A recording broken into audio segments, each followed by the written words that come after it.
எல்லோருக்கும் வணக்கம். இந்த பதிவில் நாம் என்ன பார்க்க போகிறோம் அப்படின்னா, ஸ்க்ரீன் ஷேரிங் ஆப்ஸ், அதாவது திரை பகிர்வு செயலிகள் மூலமாக சைபர் மோசடி என்னென்ன நடக்குது அப்படின்றத பார்க்க போகிறோம். இப்போ ஒரு அப்ளிகேஷனும் ஃபோனில் ஒரு வேலையை செய்யும்.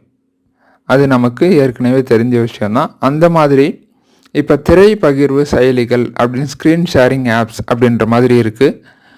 இந்த ஆப்பை நாம் தரவிறக்கம் பண்ணோம். நம்ம ஃபோனில் ஸ்மார்ட் ஃபோன் இருக்கு இல்லைங்களா, இதில் நம்ம பதிவிறக்கம் பண்ணோம் அப்படின்னா, அதன் மூலிமா இன்னொருத்தர் என்ன பண்ண முடியும் அப்படின்னா, நம்மளுடைய திரையை பார்க்க முடியும்.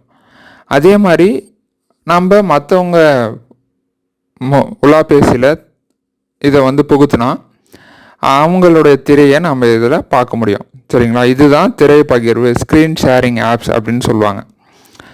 ஸோ அந்த மாதிரி ஆப்ஸ் வச்சு என்ன பண்ணுறாங்க, செயலிகளை வச்சு என்ன பண்ணுறாங்க அப்படின்னா, இந்த சைபர் மோசடி கும்பல் தேவையான தகவல்களை எல்லாத்தையும் திரட்டி இந்த மோசடிகளை செய்கிறாங்க.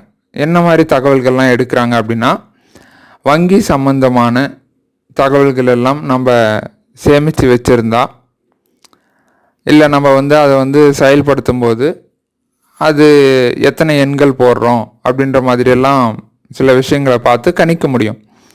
அந்த மாதிரி கணித்து என்ன பண்ணுறாங்க அப்படின்னா, அதை வச்சு அவங்க மோசடி பண்ணுறாங்க.